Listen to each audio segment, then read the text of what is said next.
नमस्कार, राज्यसभा टीवी के खास कार्यक्रम विशेष में आप सभी का स्वागत है। मैं हूं प्रीति। चीन ने इन दिनों अपनी सैन्य नीति में बड़े बदलाव किए हैं। पहली बार चीन विदेश में सैन्य अड्डा बना रहा है। सैन्य महाशक्ति बनने की महत्वाकांक्षा के तहत चीन ने जिबूती के लिए सैनिक रवाना कर दिए हैं। सामरिक लिहाज से इस इलाके में चीनी सैनिक अड्डे के कई मायने हैं। दूसरी तरफ चीन ने अपने सैनिकों की तादाद में भारी कटौती का भी ऐलान किया है। चीन करीब 13 लाख सैनिक कम करके प्रशासनिक और ढांचागत खर्चों में कटौती करेगा। इसके बदले तकनीक और आधुनिक हथियारों के जरिए मारक क्षमता बढ़ाई जाएगी। विशेष में आज हम दिखाएंगे चीन की सामरिक तैयारियां। हम आपको बताएंगे क्या है चीन की रणनीति, साथ ही बताएंगे चीन आखिर ये सब बदलाव क्यों कर रहा है और भारत को इसे किस तरह से देखना चाहिए। तो शुरू करते हैं आज का विशेष।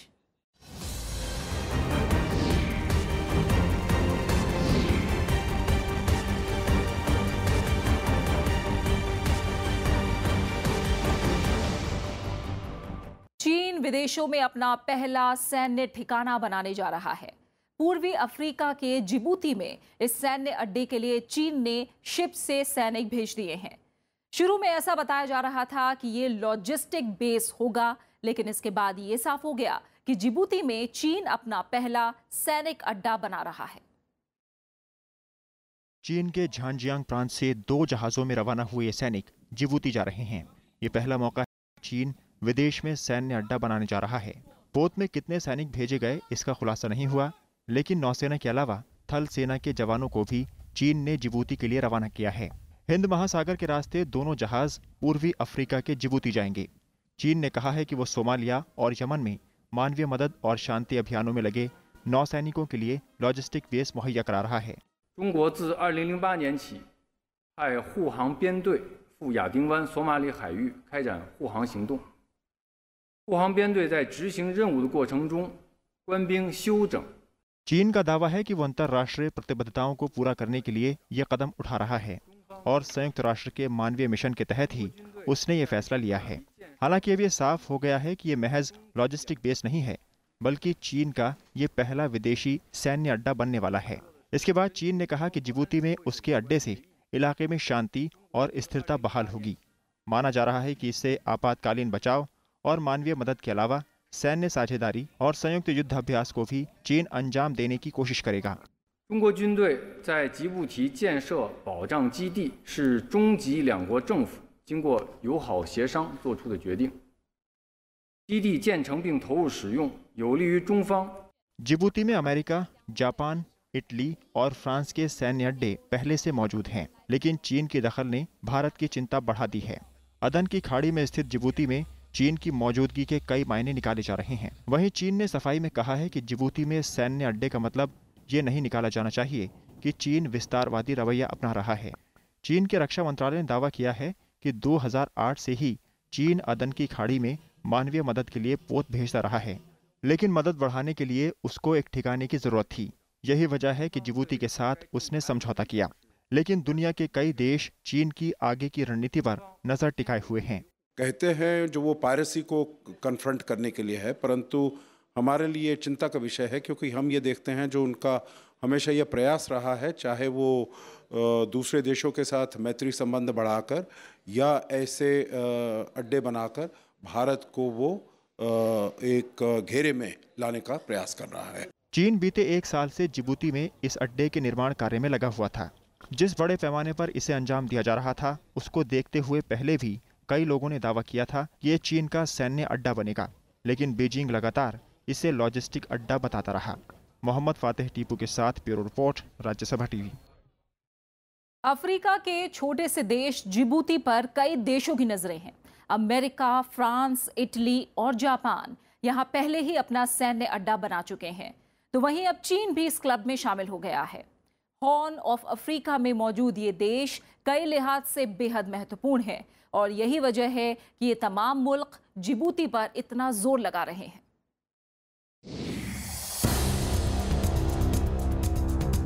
जिबूती पूर्वी अफ्रीका में बसा एक देश, जिसके आसपास इरिट्रिया, इथियोपिया और सोमालिया जैसे देश हैं। एक तरफ लाल सागर तो दूसरी तरफ अदन की खाड़ी से इसकी सीमाएं लगती हैं।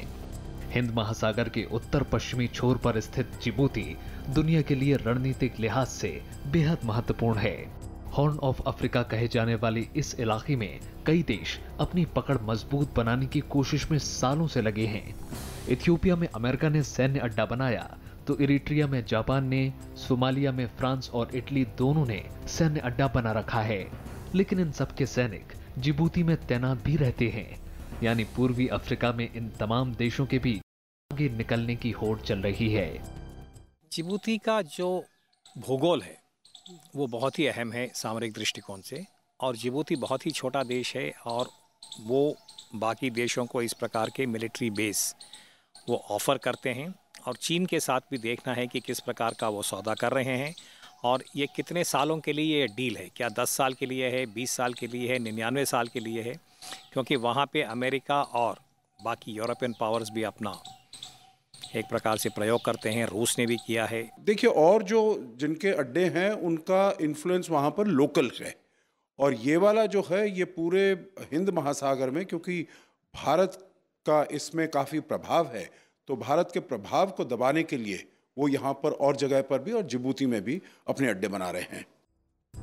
जिबूती की भौगोलिक स्थिति उसे सैन्य अड्डा बनाने के लिए काफी अहम बनाती है। जिबूती सुएज नहर का प्रवेश द्वार है। सुएज नहर दुनिया के सबसे व्यस्त शिपिंग मार्गों में से एक है। यहां से होकर लाल सागर का रास्ता खुलता है। बंदरगाह जिबूती की अर्थव्यवस्था का सबसे मजबूत हिस्सा है। ऐसे में बंदरगाहों को विकसित करने के बहाने कई देश जिबूती में मजबूत दखल देने की फिराक में रहते हैं। मामला सिर्फ पूर्वी अफ्रीका तक सीमित नहीं है, बल्कि जिबूती पश्चिमी एशिया के अशांत क्षेत्रों से भी लगा हुआ है। यमन उसके बिल्कुल बगल में मौजूद है, जबकि सऊदी अरब, सूडान और मिस्र तक पहुंचना वहां से बेहद आसान है। आज भी ज्यादातर मुल्क आसपास के देशों तक पहुंचने के लिए जिबूती के बंदरगाहों पर ही निर्भर हैं। कई देश अपनी नौसेना को जिबूती में अस्थायी तौर पर रखते हैं, लेकिन चीन का अगर स्थायी अड्डा बना तो उस इलाके में सामरिक बढ़त हासिल करना चीन के लिए आसान हो जाएगा। ये जो लोकेशन है जिबूती, ये रेड सी के बहुत करीब है और विश्व का ये एक बहुत ही खास मैरीटाइम चोक पॉइंट माना जाता है। तो इससे मैं कहूँगा कि चीन का जो पहचान है, चीन का जो फुटप्रिंट है, वो पूरे हिंद महासागर में और मजबूत होगा।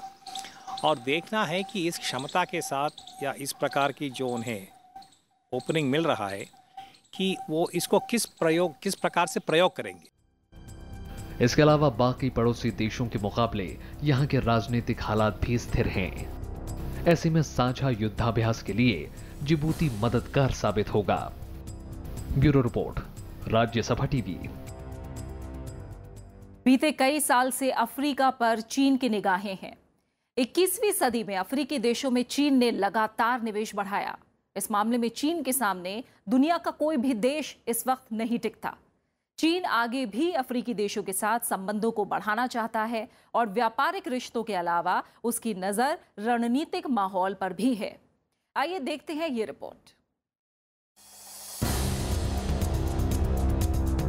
अदन की खाड़ी में बसे जिबूती पर यूं तो कई देशों की नजर है, लेकिन चीन सिर्फ जिबूती ही नहीं बल्कि इस बहाने पूर्वी अफ्रीका पर मजबूत पकड़ बनाने की कोशिश में जुटा है।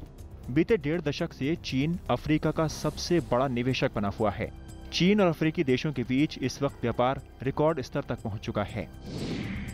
2002 में चीन और अफ्रीका के बीच करीब 10 अरब डॉलर का व्यापार होता था।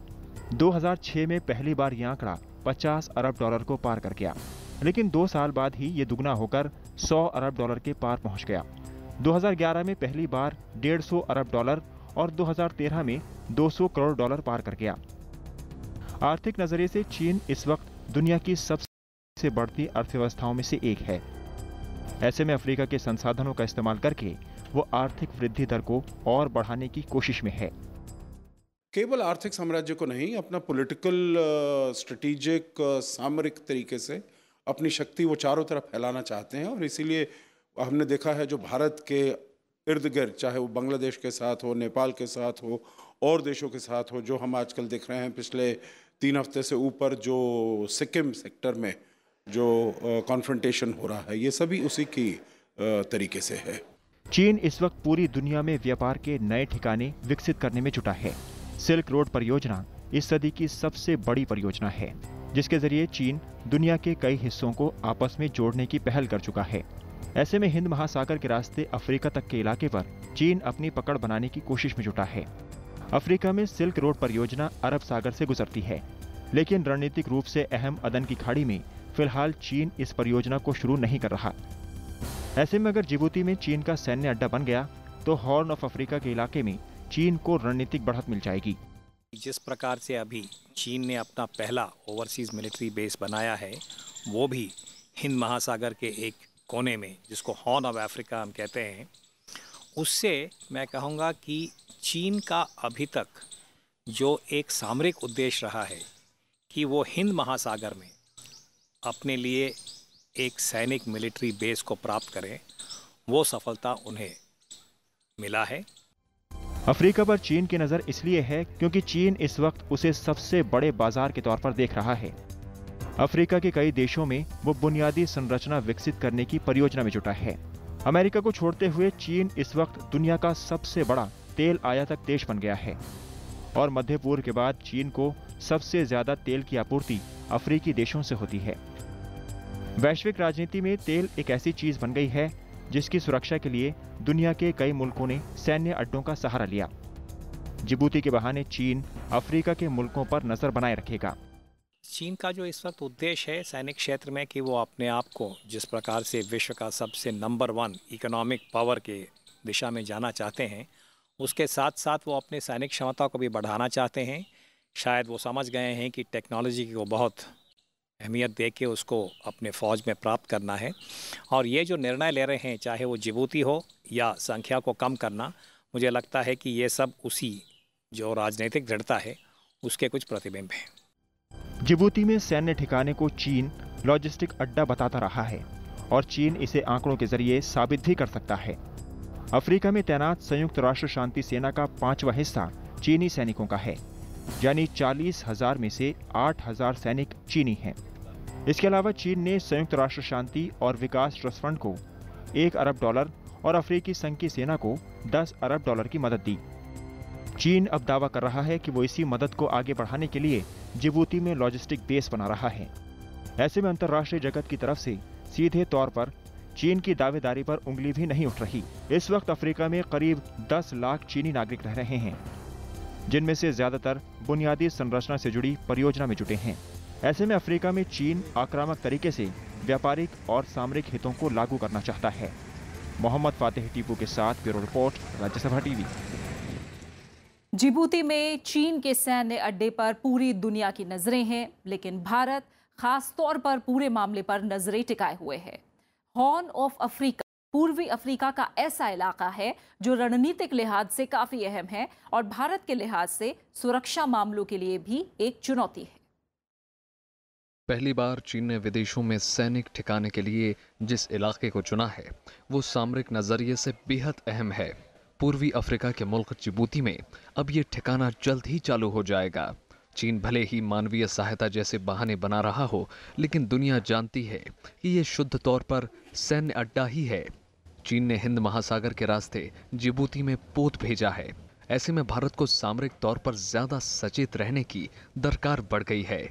उसके कई सारे मायने हैं पूरे क्षेत्र के लिए और खास भारत के लिए कि समुद्री तट में अभी तक जो हम सोच रहे थे कि केवल भारत एक शक्तिशाली देश है हिंद महासागर में, उसके अलावा अमेरिका की भी एक वहाँ पे भूमिका है क्योंकि उनके काफ़ी ओवरसीज मिलिट्री बेसेस हैं, और फ्रांस जैसे देशों का एक आइलैंड है वहाँ पे रेयूनियन।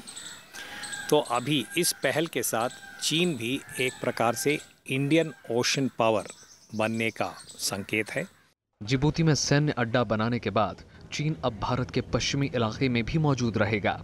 ऐसे में भारत समेत दक्षिण एशिया के मुल्कों के आसपास चीनी पोत की आवाजाही बढ़ जाएगी।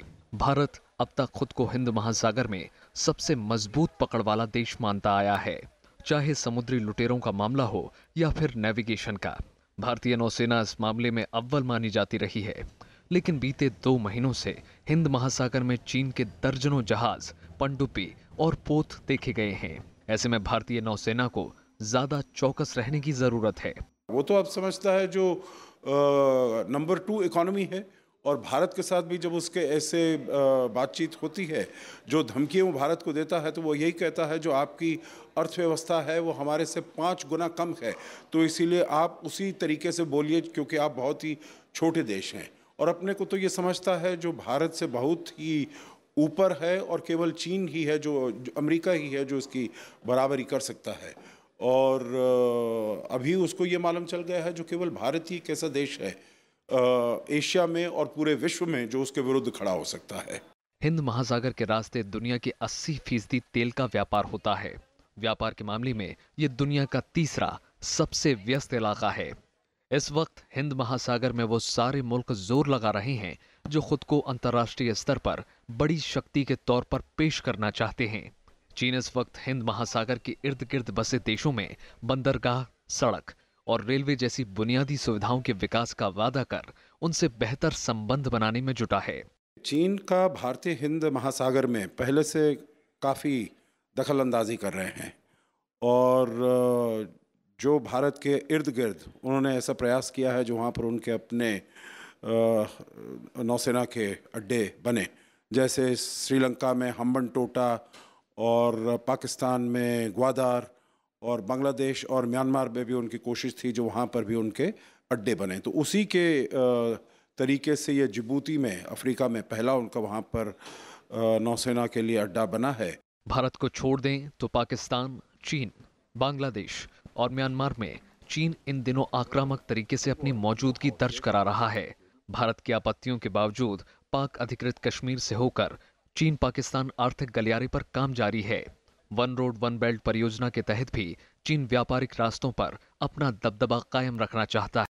लिहाजा जिबूती में चीन का सैन्य अड्डा बनने के बाद की गतिविधियों पर भारत को पैनी नजर रखने की दरकार है। मोहम्मद फातेह टीपू के साथ ब्यूरो रिपोर्ट, राज्यसभा टीवी। चीन अपने सैनिकों की संख्या में कटौती करने जा रहा है।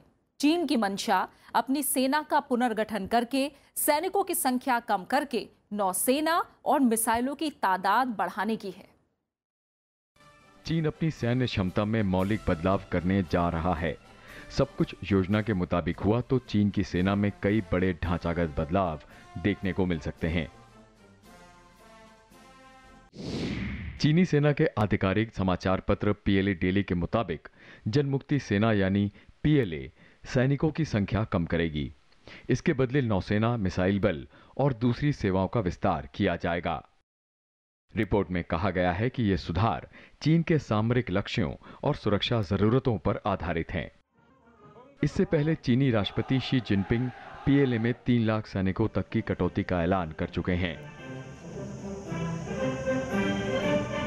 老一辈创业者向广大的基地官兵致以崇高的敬意和诚挚的问候。 चीन की सेना में सैनिकों की संख्या का कोई अधिकृत आंकड़ा नहीं है। एक अनुमान के मुताबिक दुनिया की इस सबसे विशाल सेना में 23 लाख सैनिक हैं। चीन की योजना इसे 10 लाख सैनिकों तक सीमित करने की है। सुधार के बाद पीएलए के स्वरूप में काफी बदलाव देखने को मिलेंगे। इसके जरिए हर महीने होने वाले प्रशासनिक और ढांचागत खर्चों में भारी कटौती हो जाएगी। बचे हुए पैसे लंबी दूरी की मिसाइल, मानव रहित विमान, तकनीक और स्वचालित हथियारों पर खर्च होंगे। इससे कम खर्च में ज्यादा तेज और असरदार सैन्य बल तैयार करने में मदद मिलेगी।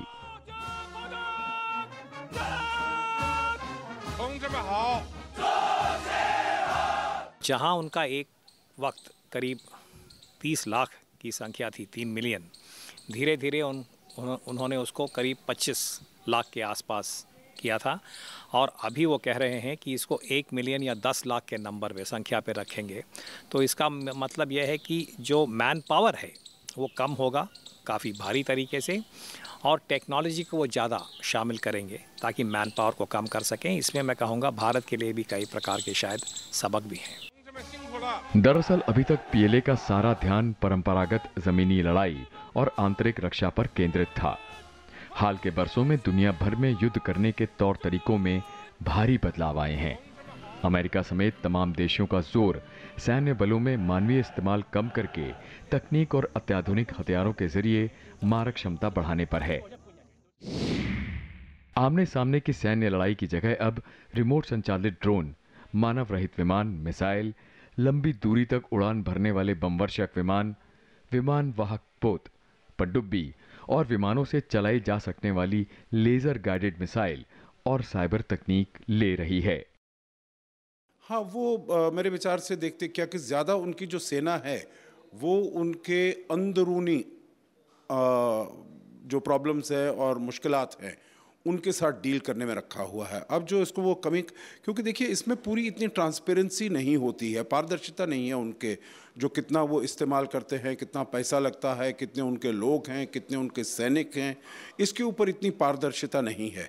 क्योंकि वो अगर इसको हटा देंगे जो हम इसमें कम कर रहे हैं, परंतु और किसी क्षेत्र में वो वाले जो लोग होंगे वो भी इसी उनके सेना के काम में उनकी बढ़ोतरी करेंगे। चीन का जोर सैनिकों की जगह मिसाइल, विमान, विमान वाहक पोत और पनडुब्बियां बढ़ाने पर है। सैनिकों की संख्या में कमी के प्रस्ताव के बावजूद नौसेना, पीएलए स्ट्रैटेजिक सपोर्ट फोर्स और पीएलए रॉकेट फोर्स में सैनिकों की तादाद बढ़ाने की योजना है। इसके अलावा पीएलए एयरफोर्स के सक्रिय सैन्य कर्मियों की संख्या में कोई कटौती नहीं की जाएगी। जाहिर है चीन अपनी सैन्य क्षमताओं को बदले वक्त के हिसाब से ढालना चाहता है। चीन की रणनीति कम समय, ऊर्जा और संसाधन खर्च कर अपने विरोधियों का अधिकतम नुकसान करने की है। इसके लिए चीन ने हाल के बरसों में सैन्य उपकरण, हथियार, रक्षा तकनीक और विध्वंसक क्षमताओं के विकास में निवेश बढ़ाया है। मोहम्मद फतेह टीपू के साथ ज़ैगम मुर्तजा, राज्यसभा टीवी। अपने आर्थिक और सामरिक हितों के अलावा महत्वाकांक्षाओं की पूर्ति के लिए चीन किसी भी हद तक जाने को तैयार नजर आ रहा है। दक्षिण चीन सागर विवाद इसकी बेहतरीन मिसाल है। यहां चीन अंतर्राष्ट्रीय बिरादरी की अनदेखी करके लंबे अरसे से मनमानी कर रहा है।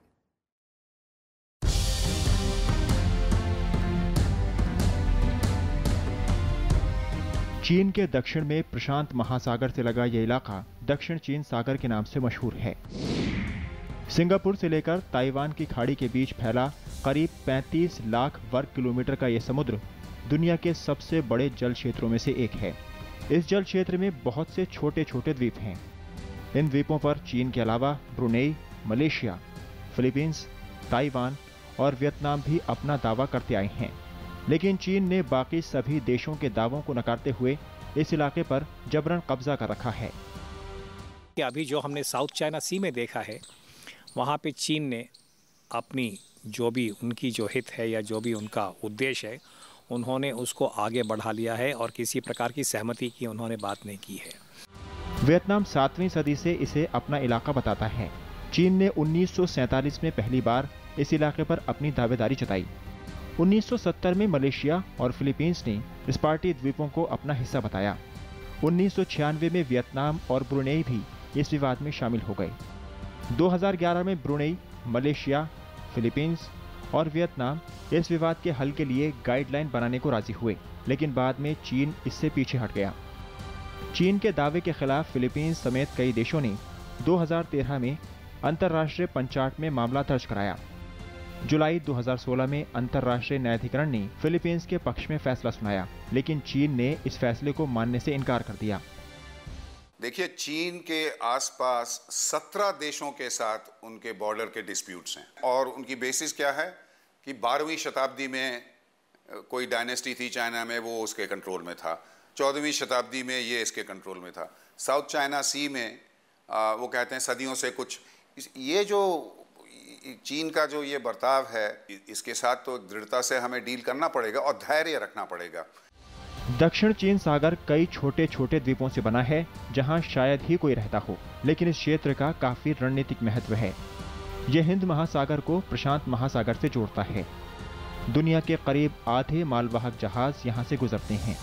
इस रास्ते से हर साल अरबों डॉलर का व्यापार होता है। इलाका खनिज संपदा से संपन्न है। इसी वजह से चीन इस इलाके में अपना दबदबा छोड़ना नहीं चाहता। चीन का जो इस वक्त उद्देश्य है सैनिक क्षेत्र में कि वो अपने आप को जिस प्रकार से विश्व का सबसे नंबर 1 इकोनॉमिक पावर के दिशा में जाना चाहते हैं, उसके साथ साथ वो अपने सैनिक क्षमता को भी बढ़ाना चाहते हैं। शायद वो समझ गए हैं कि टेक्नोलॉजी को बहुत अहमियत दे के उसको अपने फौज में प्राप्त करना है। चीन को छोड़कर बाकी देश इस विवाद को अंतर्राष्ट्रीय मध्यस्थता से सुलझाना चाहते हैं। भारत, अमेरिका और जापान समेत दुनिया के सभी बड़े देश चाहते हैं कि अंतर्राष्ट्रीय कानूनों से इस विवाद का हल निकले, लेकिन चीन अपनी चौधराहट में कोई कमी नहीं चाहता। दुनिया के तमाम देश कह चुके हैं कि चीन अंतर्राष्ट्रीय ट्रिब्यूनल के फैसले का सम्मान करे, लेकिन चीन ने तमाम दबावों को दरकिनार कर इस इलाके में निर्माण कार्य जारी रखा है। इसे लेकर अमेरिका, जापान और दक्षिण कोरिया के अलावा कई पड़ोसी देशों से चीन के रिश्ते खराब चल रहे हैं। मोहम्मद फातेह टीपू के साथ जगम मुर्तजा, राज्यसभा टीवी।